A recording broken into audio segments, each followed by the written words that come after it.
Assalamualaikum. Nama saya Muhammad Zahri Ikhwan Memang Marokman. Nombor metrik 04 DKM 24 F1024. Saya Muhammad Arif Ramadan bin Naina Mohamad. Nombor metrik saya 04 DAD 24 F1046. Nama saya Muhammad Hafizan bin Muhammad. Nombor metrik 04 DPR 24 F1093. Nama saya Muhammad Dinal Aziz bin Subuh. Nombor metrik 04 DET 24 F1094. Saya Kristina Safia binti Mazrini.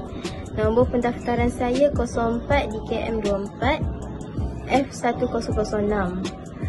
Okay, sekarang saya akan terangkan tentang penyelenggaraan pendaftaran dan penyertaan. Yang pertama, bertanggungjawab untuk membuka pendaftaran secara fizikal atau atas talian. Yang kedua, membantu dalam penyusunan sisa penyertaan dan hadiah bagi peserta yang layak. Yang ketiga, menyusun senarai peserta berdasarkan kategori yang sesuai. Yang keempat, mengemas kini rekod peserta untuk rujukan kejohanan masa hadapan.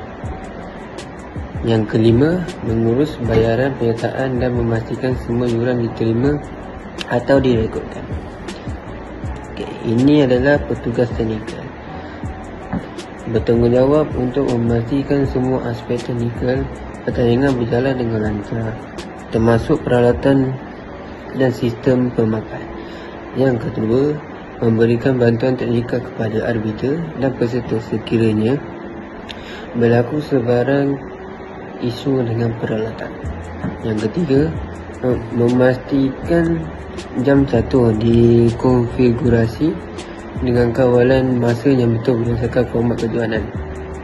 Yang keempat dan yang terakhir, membantu dalam pemasangan kamera atau alat pengawasan untuk memantau perlawanan bagi mengelakkan sebarang pelanggaran peraturan.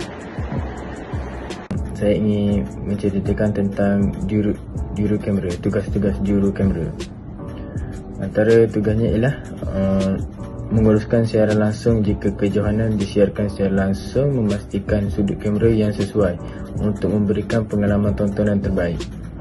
Selain itu, mengambil close up pada papan catur dan buah catur bagi tontonan penonton yang menonton. Dan juga mengambil gambar suasana kejohanan termasuk reaksi pemain penonton yang datang melihat dan pasukan sokongan. Juru kamera ini juga mempunyai kelebihan. Antara kelebihannya ialah mencegah penipuan. Kamera berperanan dalam membantu pengadil mengesan sebarang bentuk penipuan seperti isyarat rahsia dari luar, penggunaan alat bantuan elektronik atau tingkah laku yang mencurigakan. Yang kedua ialah rakaman untuk semakan keputusan.